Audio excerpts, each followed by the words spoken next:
जिद्दू कृष्णमूर्ति की किताब freedom from the known से चैप्टर 1 भाग 7।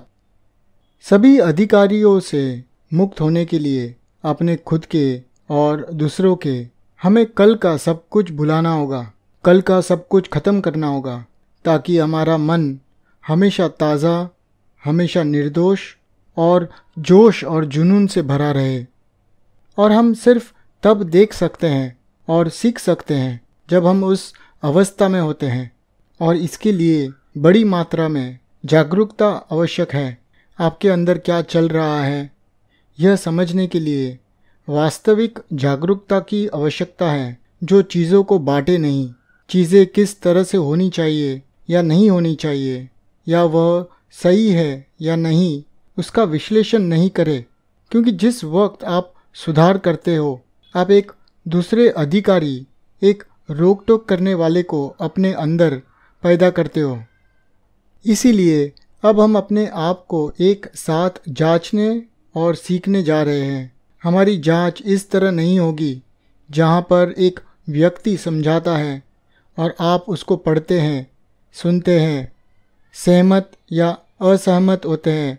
वैसे नहीं, हम साथ में एक यात्रा पर निकलेंगे जहां हम हमारे दिमाग के सबसे गुप्त कोनों की यात्रा करेंगे। और ऐसी यात्रा करने के लिए, ऐसी खोज के लिए हमें एकदम हल्के होकर निकलना होगा। हम हमारी राय, पूर्व धारणा और निष्कर्षों के बोझ के साथ यह यात्रा नहीं कर सकते हैं। पिछले 2000 वर्षों और अधिक से जो हमने यह सब पुराने माल सामान को एकत्रित किया है, उस बोझे को लेकर हम यह खोज, यह यात्रा बिल्कुल भी नहीं कर सकते हैं। इसीलिए अपने बारे में सब कुछ भूल जाओ। अपने बारे में जो कुछ भी सोचा है, समझा है, सब भूल जाओ। हम यह यात्रा शुरू करने जा रहे हैं जैसे कि हम कुछ भी नहीं जानते। कल रात ज़ोरदार बारिश हुई और अब आसमान साफ होने लगा है। यह एक नया ताज़ा दिन है। आइए हम उस ताज़े दिन में ऐसे मिले जैसे कि यह एकमात्र दिन है। आइए हम कल के सभी यादों को पीछे छोड़ते हुए अपनी यात्रा की शुरुआत करें और पहली बार खुद को समझना शुरू करें। संक्षेप में फिर से एक बार हम समझते हैं इस चैप्टर को। हम हमारे अंदर के अधूरेपन को पूरा करने के लिए एक खोज में लगे हैं। हमने उस खोज को हजारों नाम दिए हैं। हमारे अंदर अनगिनत सवाल हैं पर जवाब नहीं है। हम इस समाज के एक हिस्सेदार हैं। हम हमारे आसपास और इस समाज में, इस दुनिया में हर वक्त तकरार देखते हैं। तकरार संबंधों में, व्यक्तियों के बीच में। ना सिर्फ हमारे बाहर पर हमारे भीतर भी यह टकराव हम देख सकते हैं। हमारी ज़िंदगी को हर एक चीज़ प्रभावित करती है।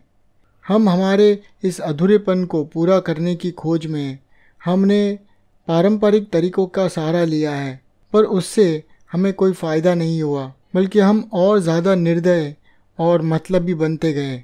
हमारे अंदर की अशांति और व्याकुलता का सर्वप्रथम कारण यही है कि हम दूसरे के बताए हुए रास्ते पे चलकर सच्चाई को जानना चाहते हैं।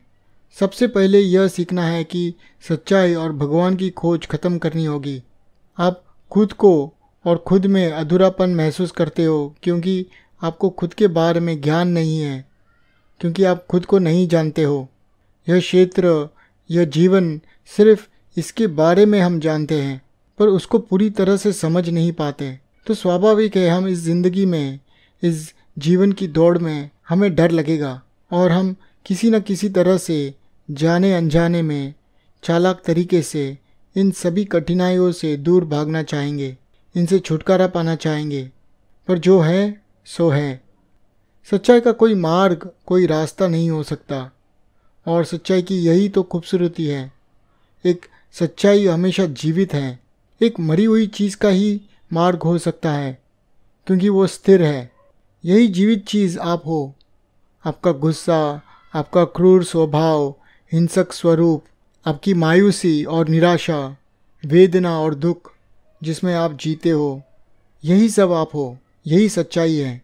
और अगर आपको यह समझ में आता है तो आपको सच्चाई क्या है समझ में आएगी। आप इस सच्चाई को एक ख्याल के तरह नहीं देख सकते, शब्दों का उपयोग करके नहीं देख सकते। आप आशा और डर का सहारा लेकर नहीं समझ सकते, नहीं देख सकते। जो महत्वपूर्ण है वह जीवन का अर्थ ढूंढना नहीं है, बल्कि यह निरीक्षण करना है कि वास्तव में हमारे दैनिक जीवन में क्या हो रहा है, भीतर और बाहर। सोच अस्तित्व का पूरा क्षेत्र नहीं है, यह एक टुकड़ा है, और एक टुकड़ा हालांकि बड़ी चतुराई से प्राचीन और पारंपरिक रूप से एक साथ जुड़ता है और हमें ज़िंदगी का एहसास दिलाता है, फिर भी यह अस्तित्व का एक छोटा सा हिस्सा है, जबकि हमें जीवन की संपूर्णता से निपटना है।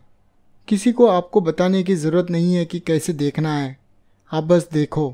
क्या आप तब इस पूरी तस्वीर को शब्दों के रूप में नहीं बल्कि वास्तव में देखते हुए क्या आप आसानी से और सहजता से खुद को बदल सकते हैं? यह असली मुद्दा है। जब आप किसी भी तरह का बोझ उतार के फेंक देते हो तो आपके पास अधिक ऊर्जा होगी। हमें ऊर्जा की एक ज़बरदस्त मात्रा की आवश्यकता है और हम इसे भय के माध्यम से नष्ट कर देते हैं। हर प्रकार के भय को दूर करने से जो यह ऊर्जा आएगी, वह ऊर्जा स्वयं ही भीतर की क्रांति पैदा करेगी। आपको इसके बारे में कुछ भी करने की ज़रूरत नहीं है। सभी अधिकारों से मुक्त होने के लिए अपने खुद के और दूसरों के हमें कल का सब कुछ मारना होगा, कल का सब कुछ ख़त्म करना होगा, ताकि हमारा मन हमेशा ताज़ा, हमेशा निर्दोष, जोश और जुनून से भरा रहे। तो हम एक साथ में यह यात्रा पर निकलते हैं, जहाँ हम हमारे दिमाग के सबसे गुप्त कोनों की खोज करेंगे। और ऐसी यात्रा करने के लिए, ऐसी खोज के लिए हमें एकदम हल्के होकर निकलना होगा। हम यह यात्रा शुरू करने जा रहे हैं जैसे कि हम कुछ भी नहीं जानते। आइए हम कल के सभी यादों को पीछे छोड़ते हुए अपनी यात्रा की शुरुआत करें और पहली बार खुद को समझना शुरू करें।